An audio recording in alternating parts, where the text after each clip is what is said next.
Hi and welcome to this ENT session. In this session, I'm going to discuss ENT discussion for UNICET and I'm your ENT faculty, Dr. Sanjay Gawar. Let's talk about few questions that I think are going to be useful from your exam point of view. So the first question is, which of the following is not true of ear anatomy? Pars flaccida is called Sharpness membrane. Fossa fusca is present in the floor of outer one-third of external auditory canal. Recurrence of colostoma is common from sinus tympani, and lateral boundary of Prusak space is formed by scutum. So you have to find out which of the following is not true out of these sentences. So what do you think is your correct answer? After each question, I'll give you a few seconds so that you can think over it and you try to answer them. So that Now in this case, the correct answer is B. The fossa fusca is not present in the floor of outer one-third of the external canal. It is present on the inner two-thirds of external auditory canal, which is called the bony canal. We all know that canal, outer is cartilage part and inner is bony part. Outer one-third is cartilage, inner two-third is bone. And this fossa fusca is present in the bony part and not in the cartilage part. And therefore, in fact, the fossa fusca is due to deficient bone. This bone is deficient congenitally. And that is the cause of this fossa fusca. So it has to be in the bony part. And I'm sure you know this fossa fusca is present only till 4 to 5 years of age and disappears after. So in adults, we don't have this fossa fusca. And rest of the choices are correct. Like pars flaccida is called Sharpness membrane is a very important MCQ also. They ask what is Sharpness membrane, it is pars flaccida. Very, very common knowledge. Most of you know this already, I'm very sure. And recurrence of colostoma is very common from sinus tympani. Sinus tympani is present on the posterior wall of the middle ear. And removal of disease from here is very, very difficult. Removal of disease is very, very difficult. Because it's a very difficult area to approach. It is beyond and deep to the facial nerve. So if you want to go to the sinus tympani in the posterior wall, you have to cross the facial nerve and then go beyond it and deep to it. And that's why if you try to remove the disease from here properly, then there is always a chance of facial nerve paralysis. So in order to save the facial palsy, we have to compromise on the clearance of the disease. And if there is a residual disease, that tends to come back again. And that's called the recurrence of the disease. Now, sinus tympani is a very important area. Otherwise, also image-based question. They can ask it. It was a few years back. It was asked in All India NEET PG. They had shown the image and they asked you the image to identify the sinus tympani in that particular image. So it is also an image-based question. And so everything about sinus tympani and facial recess and Prusak space, all these are important. Prusak space is a very, very important area. We all know. Again, you have to identify this area on the image if they show you. And we all know it's the most common site of colostoma. Everybody knows this is a very, very important question. And boundaries of Prusak space is another important MCQ. One of the boundaries is scutum. Either scutum or you can also say pars flaccida. Scutum and pars flaccida are same area. So both form the outer or lateral boundary of the Prusak space, which is the most common site of colostoma formation. So these are the types of questions they can ask you from ear anatomy. What I've tried to do in this particular session is I've tried to take a question from each part of the ENT topics. Like this was anatomy, then there's a question on disease of the ear, non-infective disease, from infective disease of the ear, then COVID, mucormycosis, then throat anatomy, growth of the larynx, granulomas of the nose. So I've tried to keep one question from each of the topics so that you get a hang of the whole thing and you know what are the important topics also. So let us dive into the second question. This says, a 40-year-old presented with hearing loss in right ear. On examination, the tympanic membrane was retracted with foreshortened handle of malleus. Left side is normal, Which of the following is not true of this patient? Not true. So you have to be very careful when they ask you not true. Okay. Nasopharyngoscopy should be done in this patient. Tympanometry will be type B. Loss of cone of light is the earliest finding in this patient. And treatment of choice is meningotomy with Bromide insertion with adenoidectomy.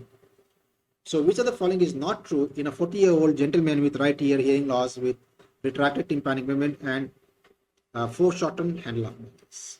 A, B, C, D. So I'll give you a few seconds to think over it and then I'll tell you the correct answer. So if you know by now, you must have got the right answer, which is, any idea? D. D. So what is your diagnosis in this? I'm sure you know the diagnosis is blue ear or serous otitis media, hearing loss with retracted tympanic membrane and foreshortened handle of Malleus is straightaway glue ear. These are very classical feature of glue ear. This is how a glue ear present. Now glue ear is mainly seen in children, but this is in adult, 40 years. Now glue ear in adult is also possible. It's quite common actually, but it is more common in children. When we compare a glue ear of a child and adult, then we say it is more common in children, but it doesn't matter that it doesn't happen in adult. It happens in adult quite common, like this case. So every adult with glue ear, we have to rule out nasopharyngeal carcinoma. And to rule out nasopharyngeal carcinoma, we have to do a nasopharyngoscopy. In fact, very commonly they ask you that this kind of question, and they'll ask you, same question. If they ask you what is the next step, next best step in this patient, then the answer is nasopharyngoscopy is the next best step, because the most important thing in this patient is to rule out a nasopharyngeal carcinoma. And if it turns out to be a carcinoma causing glue ear, because glue ear can be caused due to carcinoma, then the treatment is altogether a different, it will take a different route, because then we start thinking about carcinoma treatment and we forget the glue ear. And if it is not a carcinoma, then of course glue ear is important. And in children, we don't have to do nasopharyngoscopy for two reasons. A, children do not have carcinomas, so we don't bother about that. Adenoid is the most common cause of glue ear in children, and adenoid never kills. Carcinoma can kill, isn't it? That's why we are in a hurry. We want to diagnose, confirm, so do nasopharyngoscopy, take a biopsy also, do a histopathology. But in children, we are not in such a hurry. Adenoid never kills, so we can relax a bit. And the second thing we do not do nasopharyngoscopy in the child is because it's a investigation where you're inserting a scope in the nose, and a child is not going to allow you to do this. It's not a comfortable thing. It causes some problem when you do it. Even adults, sometimes they cannot tolerate this, forget a child. So that's why we don't have to do in a child. In a child, we often do X-ray. In a child, we do X-ray of nasopharynx, and that is to see the adenoid. You can see the adenoid on X-ray, but carcinoma on X-ray is not very easily seen, and therefore you have to go for nasopharyngoscopy. So in glue ear, if you do tympanometry, it is B type. This is another very, very important MCQ. All the 5 tympanograms are important. A, AS, AD, B, and C. We all know A is normal, AS is autosclerosis, B is glue ear or serous otitis media, and AD is disruption of the ossicles, and C is when the station tube is just blocked. Right. Then the third point is also correct, that loss of cone of light is the earliest finding in this patient. So whenever there is station tube block, which can cause glue ear, the first finding is dull. We call it dull tympanic membrane. This is the term we use usually, dull tympanic membrane. Dull is opposite of light. So light is gone, cone of light is gone, loss of cone of light. So it is a dull tympanic membrane. This is almost always the first finding when A, when the station tube is blocked, B, when there is glue ear, C, when there is a retraction. They are same thing. When you say station tube blockade or retraction or glue ear, we are talking about the same thing actually. There are different ways of expressing the same thing. And in all these patients, the first, almost always, not 100%, but almost always the first finding is finding, not complaint, not presentation. Finding when you do otoscopy is loss of cone of light, which is dull tympanic membrane. It's a very common expression in clinical practice. Dull, the membrane is dull. So we mean the cone of light is gone. And this is due to mild retraction or station tube blockade or glue. Very, very important. Now, this is a treatment of choice in children, not in adult. If you are a child with glue ear, then this is the treatment of choice. But adult do not have adenoid. Remember, adenoid do not have adenoid. So why you say adenoidectomy?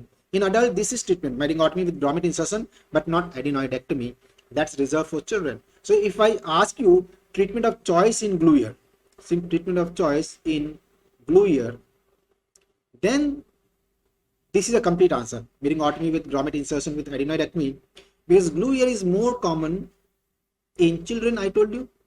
So we are assuming, when I say treatment of choice in glue ear, we are assuming it is a child, and there you have to do adenoidectomy, because adenoidectomy, adenoid hypertrophy, as I said, is the commonest cause of glue ear in a child, and unless you remove the adenoid in a child, you will not be able to treat this disease completely, but not in adult, because adult do not have adenoid. Either there is carcinoma or there is not much that you can find. So you just try to do the treatment of glue ear only and not think about nasopharynx in adult. But all this you'll know only after doing nasopharyngoscopy. So that's why nasopharyngoscopy becomes the primary step in the management in these patients. Right? But along with glue ear, you have to know all the otitis media. You have to know ASOM, you have to know CSOM, safe, unsafe. Tubercular otitis media has certainly become very important. In the last few years, tuberculosis of the year has been asked 2 or 3 times in different exams. So it's possible that they ask you also. So don't ignore tubercular otitis media, which is, in my opinion, actually otitis media is the most important topic. Then you have to talk about the surges of otitis media. Then there's complications of otitis media. So question can be asked from any part of otitis media. But we'll jump on to the next question, which is which of the following disease and its finding is not matching? So there are a number of diseases given and their findings or their features basically, and pick up the one that is not matching. A is glomus tumor having Phelps sign. B, autosclerosis having hyperacusis. C, Meniere's disease having false positive fistula sign. And D, acoustic pneumoma having Hestel-Berger sign. So think over it, which of the following is not matching. Now all these diseases of the ear are very, very popular diseases. We all know this, very commonly asked, and you don't have a question paper where you don't have a question from, at least one question from these diseases. That's why I clubbed them together, so that you know that these are very, very important diseases from your exam point of view, and you must read and prepare them very nicely for your exam. And the correct answer in this particular question is B. Autosclerosis does not cause hyperacusis. Hyperacusis is due to absence of stapedial reflex. Absence of acoustic reflex. This causes hyperacusis. What is hyperacusis? Hyperacusis is intolerance to loud noise.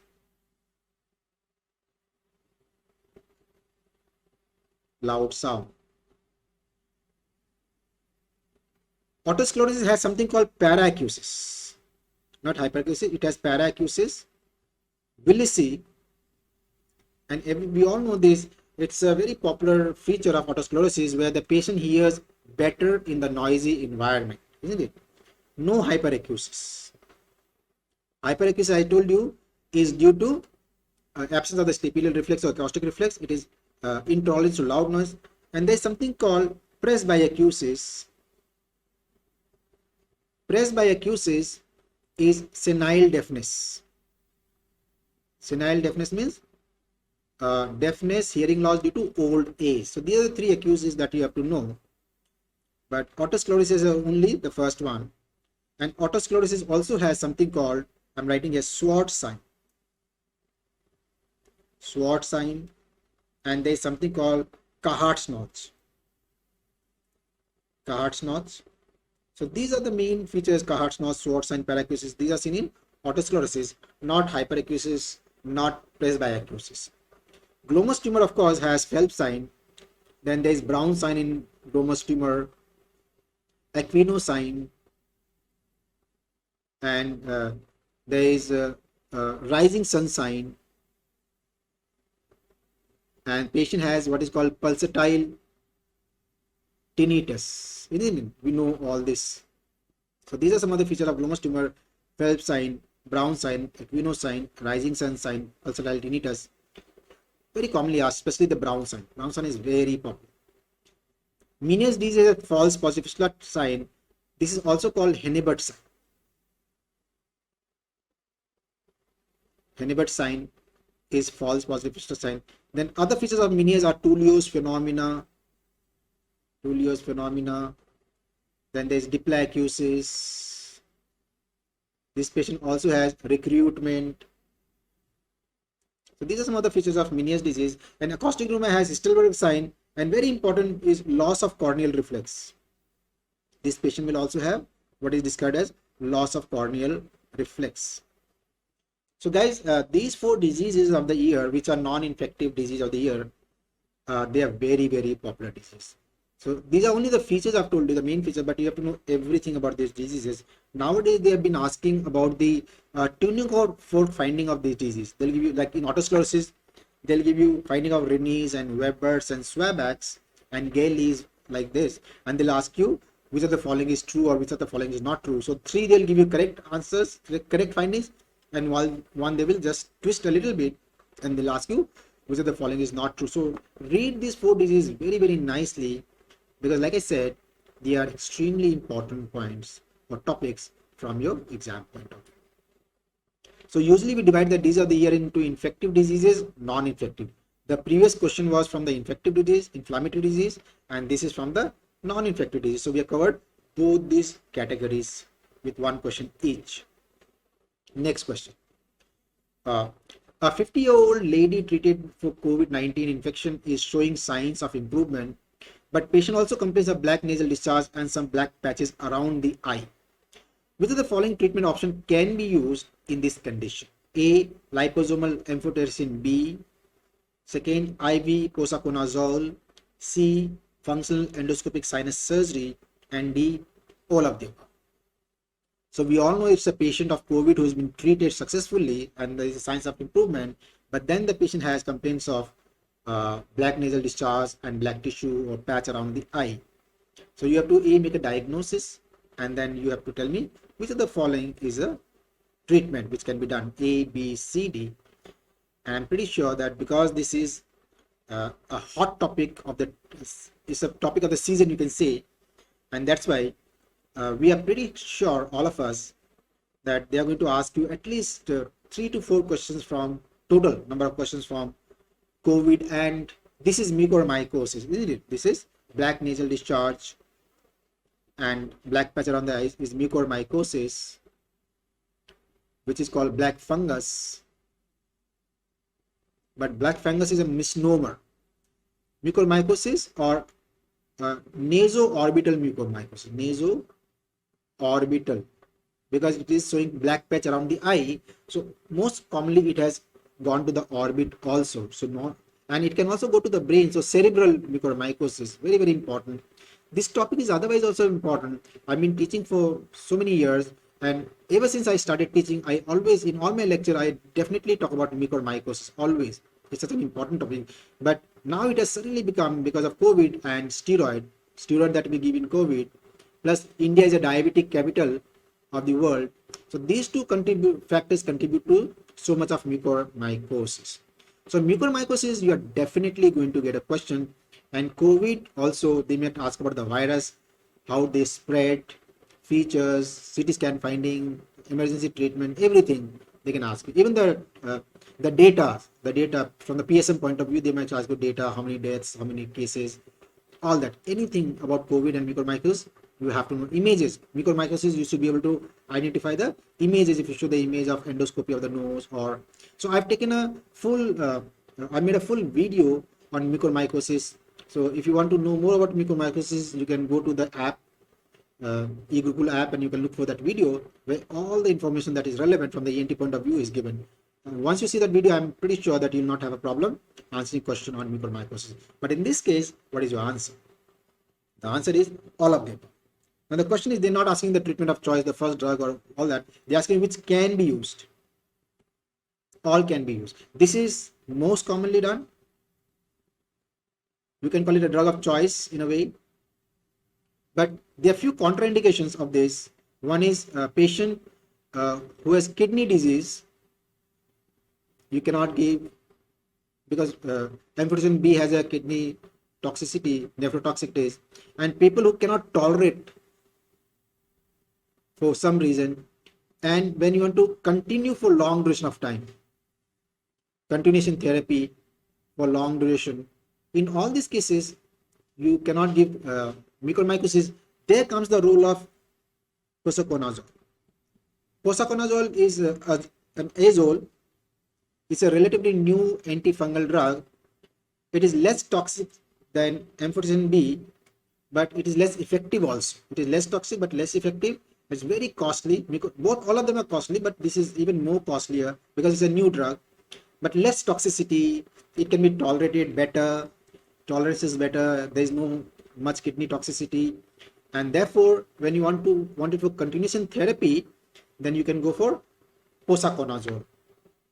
So usually what we do is when the patient has mucormycosis, we straightway start with liposomal amphotericin B, and then we observe the patient and we investigate as we proceed to see whether the patient is able to tolerate this drug and there is no kidney toxicity and all that. If the patient can tolerate this drug and there is no kidney problems, then of course we continue amphotericin B for some time, maybe 2 weeks, 3 weeks, depending on the severity. But if we find that the patient is unable to tolerate, or if the kidney function tests are rising, like creatinine is a very good indicator, creatinine when it rises, then we feel that the patient is not able to tolerate, and so we have to shift to some other drug. There comes the role of posaconazole. So we stop amphotericin B and we replace it with posaconazole, which definitely will be better tolerated in this patient. Even in patient who can tolerate amphotericin B, then once you're given amphotericin B for 2-3 weeks, and we feel that the patient still needs this drug, antifungal, for another few weeks or month, then we fear that if you give this amphotericin B, which is till now tolerated well, that if you give this drug for too long, then it must start showing its negative effect. So what we do is we replace this with posaconazole. So this is another indication. Although patient can tolerate, patient is not showing any toxicity, but we foresee a problem, and therefore, because the main problem is gone, we have already given amphotericin for 2 weeks or 3 weeks, so the main problem is already gone. So as a continuation therapy, we can shift on to posaconazole. And a surgical debridement is always done. Surgical debridement of the tissue which is involved is always necessary, and so FES is the surgery of choice, functional endoscopic sinus surgery. Every patient of nasal mucormycosis will almost always require FES surgery. Just remember the name of another surgery called Denker's surgery, that sometimes this surgery may be required. Just think about this, read about this Denker's surgery. It's also done with FES, with endoscope. So all this may be required, and therefore all of the above is the correct answer in this patient. Okay, we'll go on to the next question. So talk about this. The following is true of laryngeal anatomy. The only abductor of vocal cord is posterior cricothyroid muscle. The only muscle of laryngeal supplied by external laryngeal nerve is cricothyroid muscle. Posterior commissure is the hidden area of larynx. And arytenoid cartilage is both elastic as well as hyaline cartilage. Guys, let me correct the question first. Which of the following is not true? Not. So there is a printing mistake here. Which of the following is not true? Okay. The only abductor of the vocal cord is posterior cricoarytenoid muscle. The only muscle of larynx supplied by external laryngeal nerve is cricothyroid muscle. Posterior commissure is the hidden area of larynx, and arytenoid cartilage is elastic cartilage as well as hyaline cartilage. So which one do you think is your correct answer? A, B, C, D. Anatomy of larynx is very, very, very important. Now before I answer, I'll tell you that of course it's a different exam. Recently there was an exam held for foreign medical graduate, and in that there were 3 questions from the anatomy of the larynx, muscle, cartilage, things like that. Of course it's a different exam, yours is a different exam, but it tells us the topic, the importance of the topic. In one exam, if you can have 3 questions from just the anatomy of the larynx, it tells us the importance of this particular topic. So this is very, very important. And the correct answer in this case is C.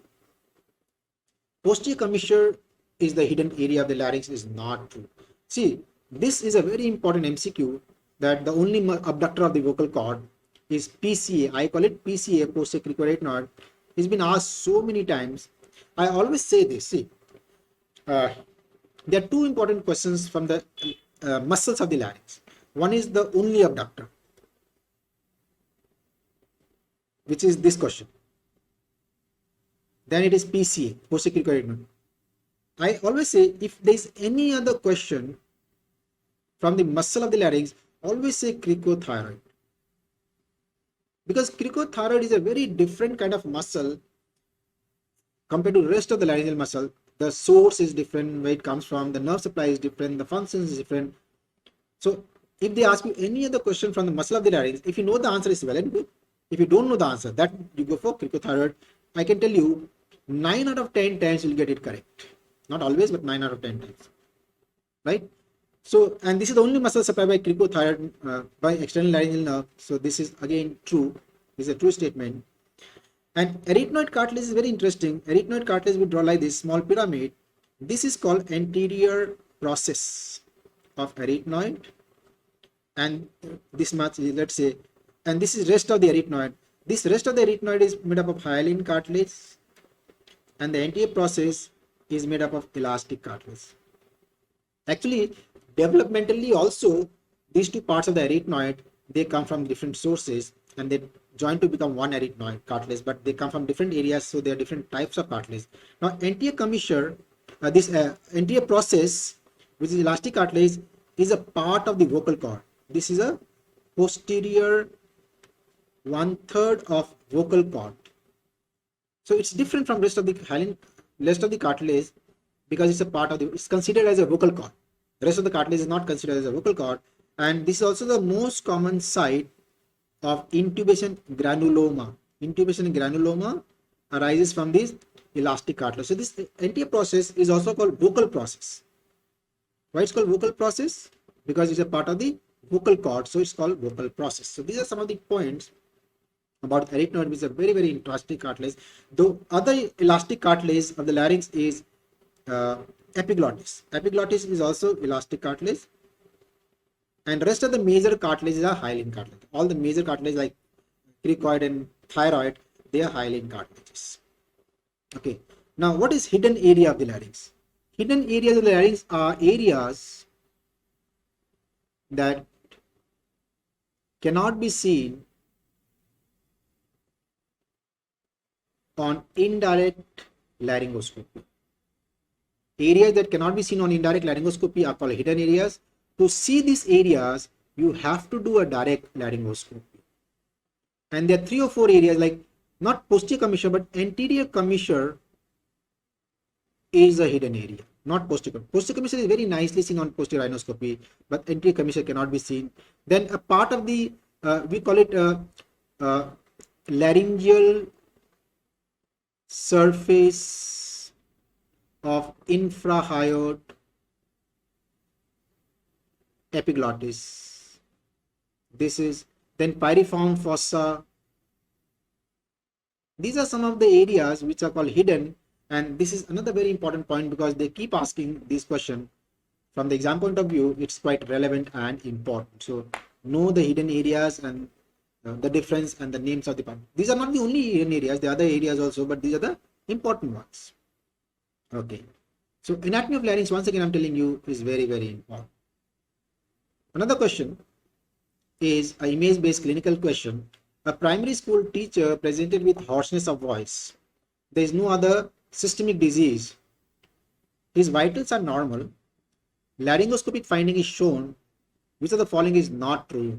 So he's a teacher by profession. Hoarseness is the only complaint, no systemic disease. And his laryngoscopic image is shown. So this is a vocal cord nodule. Microlaryngeal surgery is the treatment of choice. During surgery, only the mucosal part should be removed without disturbing the underlying muscles, and the size is usually of this growth is usually less than 3 millimeters. So a very important question from the larynx. Laryngeal diseases, they will definitely ask you. In the throat, larynx is the most important part.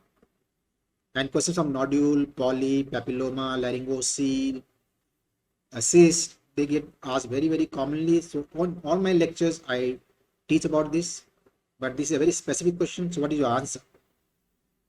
A, B, C, D. The correct answer is B. This is indeed a vocal cord nodule. The only other thing could be vocal cord polyp. In a patient who is teacher eye voice and has hoarseness, polyp is the only other thing, but polyp is much bigger like this. Polyp is much bigger, more than 5 millimeters, and is unilateral. But this one, you see, this small growth is bilateral, this and this, very tiny, and it's very small, less than 3 millimeters, bilateral, and we all know it is seen at the junction of anterior 1/3 and posterior 2/3. So the treatment of choice is voice rest. In vocal cord nodule, voice rest is the treatment of choice, and voice rest is also the first line of treatment. And if the voice rest fails, then we do MLS, microlaryngeal surgery is done only if the voice rest fails.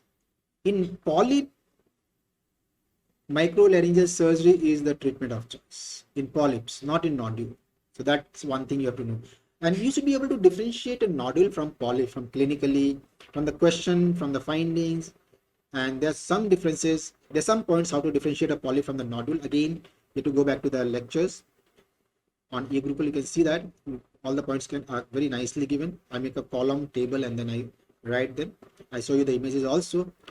And when you do MLS, whether you do for failed nodule or for polyp, you have to be very, very careful, because you have to only remove the mucosa and you cannot disturb the underlying muscles, because mucosa can regenerate. Once you remove the mucosa, it will, and if there is a gap, it will regenerate, and in few weeks time it will become normal again and the patient's voice returns.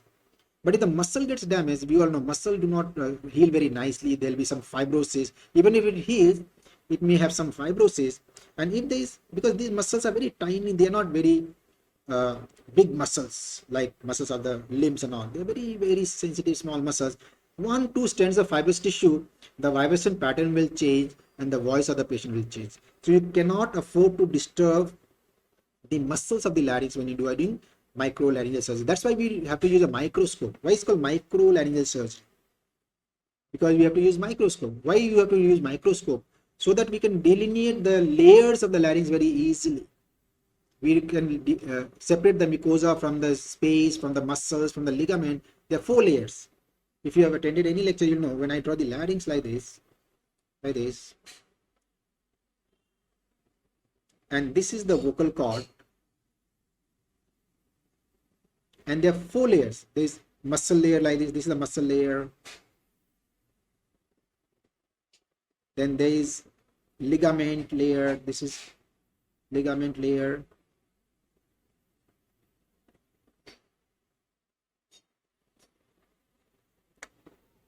And this is Rinke space. And this is mucosa. This is mucosa. So these are the 4 layers. So when you do a surgery on the vocal cord, MLS, suppose there is a nodule or a polyp here, so you have to be very, very careful that you only remove this much mucosa with polyp without damaging the ligament and the muscle underlying, because this mucosa will regenerate and repair and come back and become normal. But if you end up damaging this ligament or the muscle, then there is going to be a permanent voice change in the patient. And the spaces are not so much as I've shown here. It's a very, very fine. You even with microscope, sometimes it is difficult to delineate each layers, and so you have to have a very high quality microscope. And in laryngeal surgery, the focal length of the microscope is 400 mm. Is the focal length of the microscope. So this is microlaryngeal surgery, very, very important. Next question. The following is true of tumors of throat. We are still continuing with throat. Tumors of throat, whether it's nasopharyngeal carcinoma, angiofibroma, laryngeal carcinoma, hypopharyngeal carcinoma, papilloma is very, very important. So it's based on that. Nasopharyngeal carcinoma presents with cervical lymphadenopathy. B. Supraglottic carcinoma may cause referred otalgia due to ninth nerve. C. Laryngeal papilloma is caused by human papillomavirus 11. And D. Hall-Miller sign is a feature of juvenile angiofibroma. So these are all tumors of the throat. Which of the following is not true?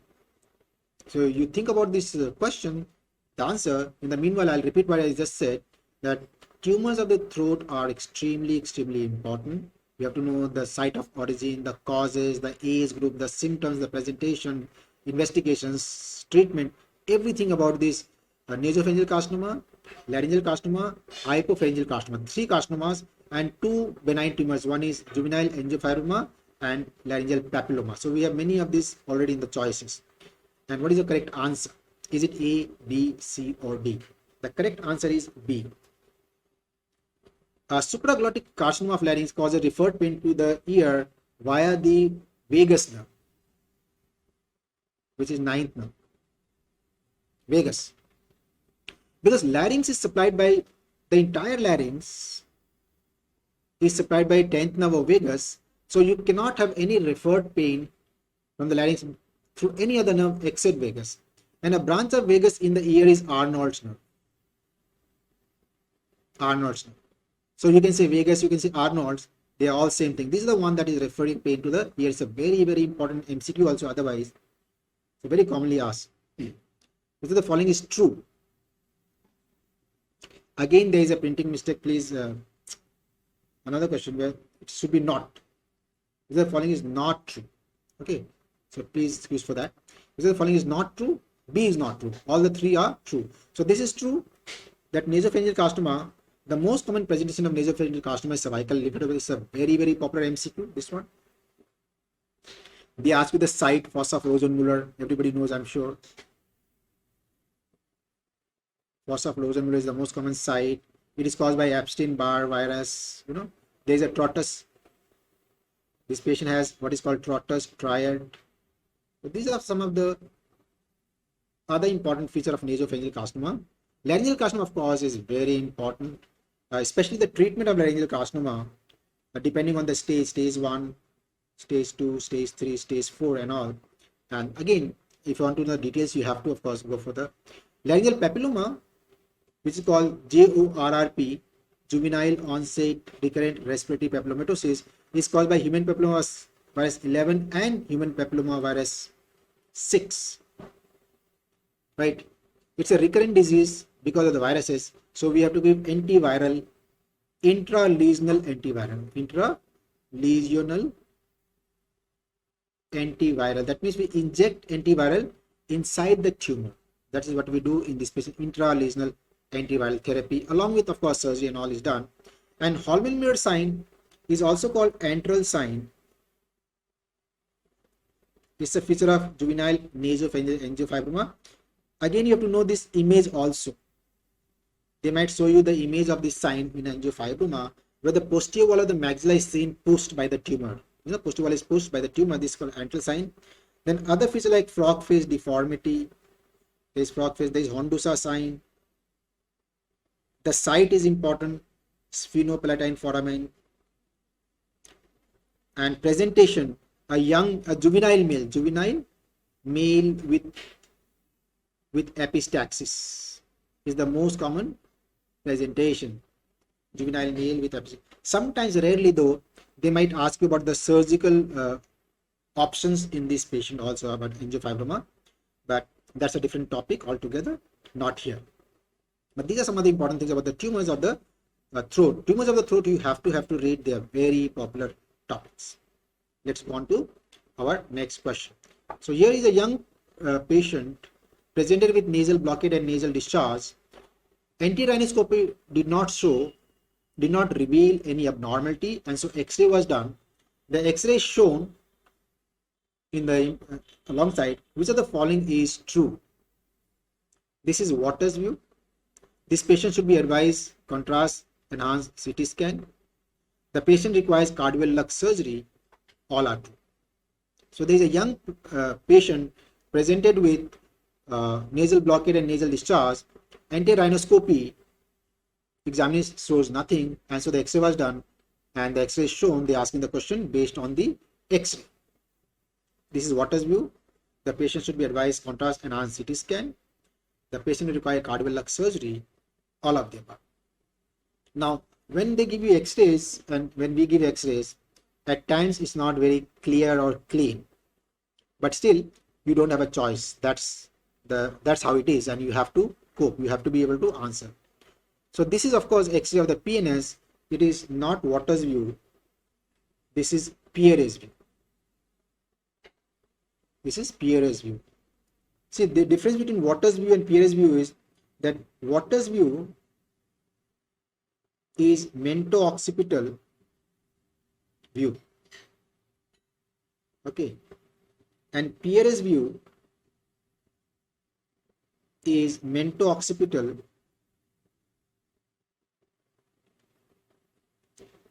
with open mouth. So this is the difference with open mouth, and you can make out here the mouth is open. And why is mouth open? Through this you can see this sphenoid. This is the sphenoid sinus.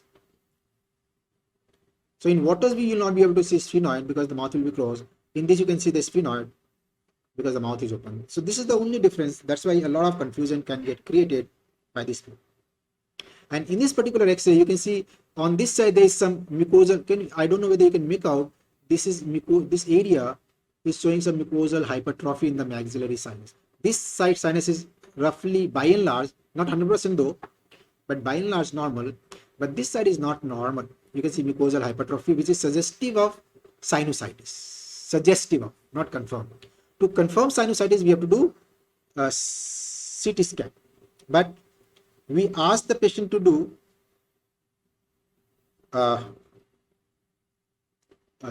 usually you can ask a patient to do plain CT scan or contrast enhanced. Both can be done. So depends what you prefer. But CT scan will confirm. CT scan is confirmatory of sinusitis, and therefore is investigation of choice also. Okay. And once it turns out to be sinusitis, the treatment of choice is FES surgery. FES has to be done. Cardiac surgery is almost never done nowadays. So this is not true. So the correct answer is B. Cardiac surgery used to be done in the past before FES. But after the invent of FES, cardiac surgery has gone into disuse. But in small villages, areas where you don't have a FES facility, there we still do cardiac surgery, but it's not a common intensive. Or a surgeon is not well versed, not trained with FES, because FES needs a lot of training. And if it is not trained well with FES, because it's a functional endoscopic surgery, which is relatively a new type of surgery, so you need a special kind of training as to be able to handle this surgery. But FES has become a very, very popular surgical option for any nasal disease, not only sinusitis, also for nasal polyps. If you want to take biopsy, then ligation of the vessels, arteries in epistaxis.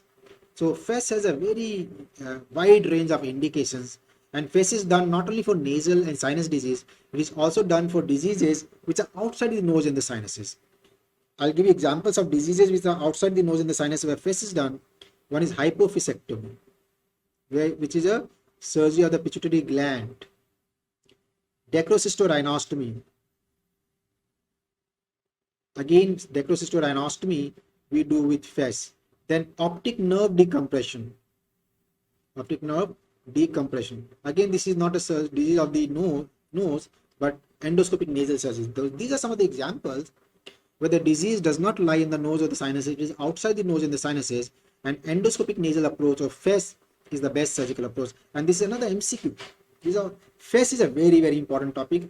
Please read about FES, how to do, what are the advantages of FES, what are the disadvantages, what are the complications, what are the indications in like this disease outside the nose where the FES can be required, all this.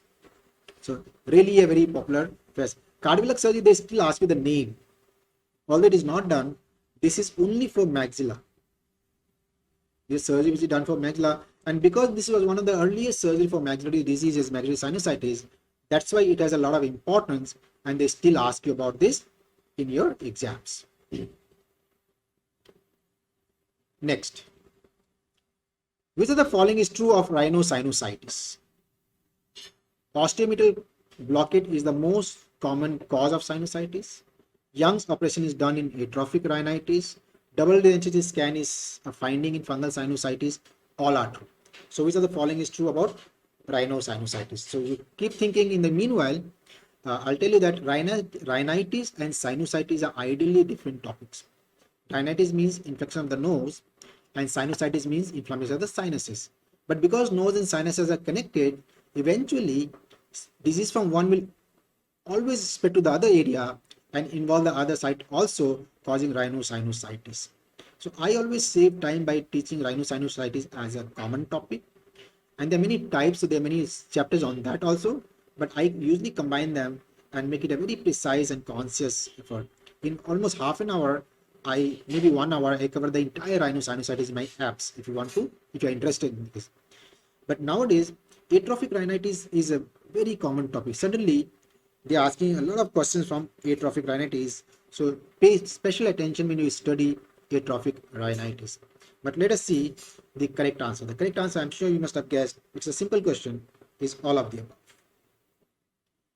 This is another very important question. Osteometal complex blockade is the most common cause of rhinosinusitis, is a very, very popular question already.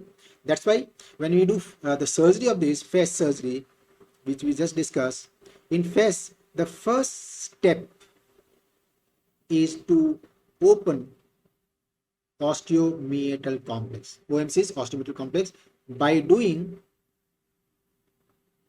uncinectomy. So there is an uncinate process which is blocking this osteomeatal complex. So you remove that uncinate process, it's called uncinectomy. Suddenly the osteomeatal complex opens, and the main problem, the primary problem, the cause of the disease is gone, and the sinusitis is released very, very fast.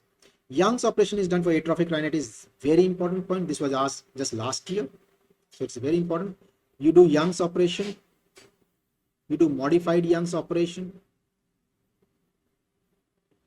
and we also do what is called Lawton's-Leger surgery. This surgery. They ask you what is done in Young's, what is done in Lawton's-Leger surgery. They ask you about this surgery, and that treatment called alkaline nasal douche. Alkaline nasal douche. What is done? How to do this?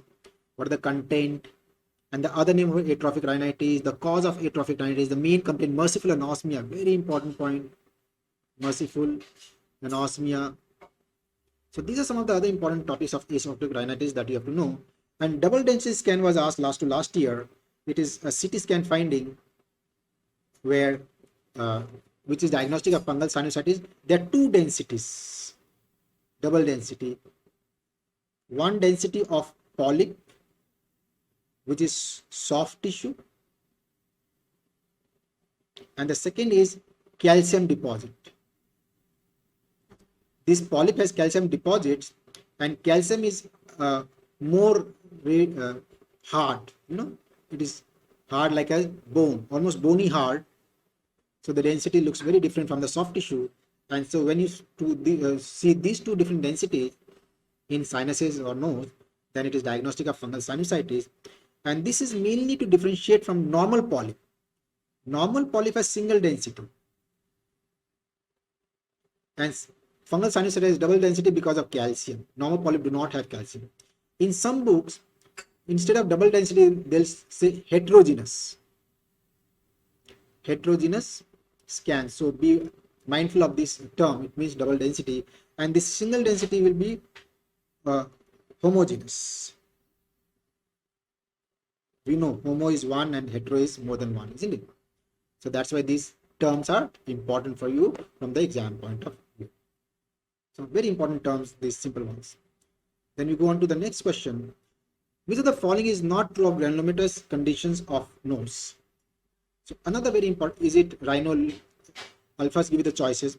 Rhinolith is a stone in nasal cavity. Mucus cell is seen in rhinoscleroma. Rhinophyma is called potato nose, and rhinosporidis is called strawberry polyp. So which of the following is not true of granulomatous disease? While you're thinking and answering, again, this is the most important topic from nose and sinuses. The granulomas of the nose and sinus is the most important topic from nose and sinus. Rhinolith, rhinophyma, rhinoscleroma, rhinosporidiosis. Very commonly asked. So you have to read, and they are not difficult topic, they are small topics, simple points, but they are extremely important points. So you have to know, and this question is based on that. So what do you think is your correct answer? The correct answer is A. Rhinolith is not a stone in the nose. But if you split this word, rhino means nose, lith is stone. The literal meaning is rhinolith is stone in the nose, but it is not a stone in the nose. It is stone-like foreign body. It is stone-like foreign body in nose. So why does it look like stone? Because of calcium deposit. So it is described as old calcified foreign body in nose. So it's not stone, it could be anything in the nose, but if it is left there for a few days, it becomes old, there's deposits of calcium on it. And because of the calcium, it looks like stone. That's why it's stone-like, and we call it rhinolith, but it's not a stone in the nose. And the main presentation of foreign body is unilateral foul smell. Is the main presentation, plus minus bleeding. Bleed can happen. It's a very popular question. This clinical setting, they'll ask you a 3-year-old child is brought to the OPD with a parent complaining a very foul smell coming from the nose of the child for the past few days, and then blah blah blah. They'll ask you a question. A child with foul smell from the nose is straight away foreign body, and as I said, it is almost always unilateral. This is the thing, that foreign body in the nose of a child is always unilateral, and hematoma of the septum in a child is always bilateral. I always say this. If a child has something growth-like thing in the nose, if it is unilateral, it could be foreign body. If it is bilateral, it could be hematoma. And both are seen in naughty kids playing outside, fell down. That's called hematoma, and all that. Mikulicz cell is very common finding, histopathological finding in rhinoscleroma. We all know that rhinoscleroma is called woody nose. We have to know the name of the pathogen, Klebsiella rhinoscleromatis, and there are two cells, Mikulicz cell and Russell body, isn't it? You know this. And then drug of choice is another important. Do you know what is the drug of choice? Can you tell me the drug of choice? It's streptomycin. So another very important topic, this rhinoscleroma. The name of the pathogen is important.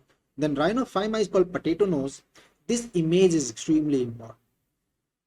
I don't know how many times an image of rhinophyma, potato nose, there is enlarged hypertrophy of sebaceous gland of the nose. It's a cosmetics problem seen in patients who are prone to acne rosacea. People who have acne rosacea, they tend to have this condition, and cosmetic surgery is done. So the image is very, very important. You must have seen this image. It's very popular images. And rhinosporidiosis is another very important topic, which is called strawberry polyp. Why strawberry? Because it's deep red in color with bleed, and it is caused by Rhinosporidium seabury.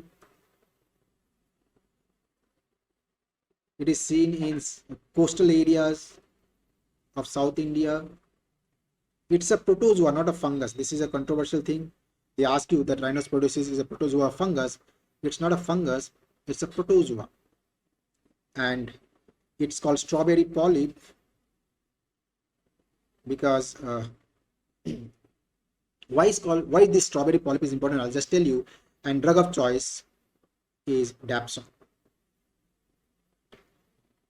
So these granulomatous disease of the nose is extremely important. Read all of them. Look at the images, some of them very important. Now I was talking about strawberry polyp. Now normal nasal polyp. See, normal nasal polyp is pale in color because no blood, not true, poor blood actually, and no calcium deposit on it, and therefore single density scan. Therefore it will have a single density scan. Polyp in rhinosporidiosis is not a polyp actually. We call it polyp because it looks like a polyp, but it's an infective disease by a protozoa. So we call it bleeding polyp. See, this polyp does not bleed. This is a bleeding polyp, and therefore it is deep red with white dots on it, and because of this finding it looks like a strawberry, and so it is called strawberry polyp. This is why it's called a strawberry polyp. They look very similar otherwise, except from the color, for the color. Third thing is rhinolith, polyp, not a polyp in fungal sinusitis. Now, polyp in fungal sinusitis looks like a normal polyp. It looks like a normal polyp, means pale, not red like strawberry, with deposits of calcium. Calcium in it. Now, this calcium cannot be seen on examination because it is deep inside the polyp. So, if you look at, if you do a rhinoscopy, just look at the polyp and you expect to see calcium, no, we can't see. So, you have to do a CT scan, and CT scan will show you the density of the polyp and the density of the calcium, and this is called double density scan. A very, very popular finding, a very common thing that they ask you in the exam also, double density scan, which is seen in fungal polyp. And now this is a normal polyp. This normal polyp should be differentiated from juvenile nasopharyngeal angiofibroma also. Now, normal polyp, we know, are two types, AC polyp and ethmoidal polyp.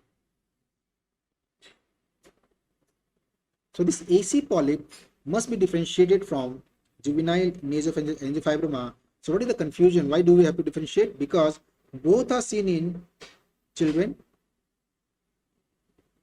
both are present in nose and choana area.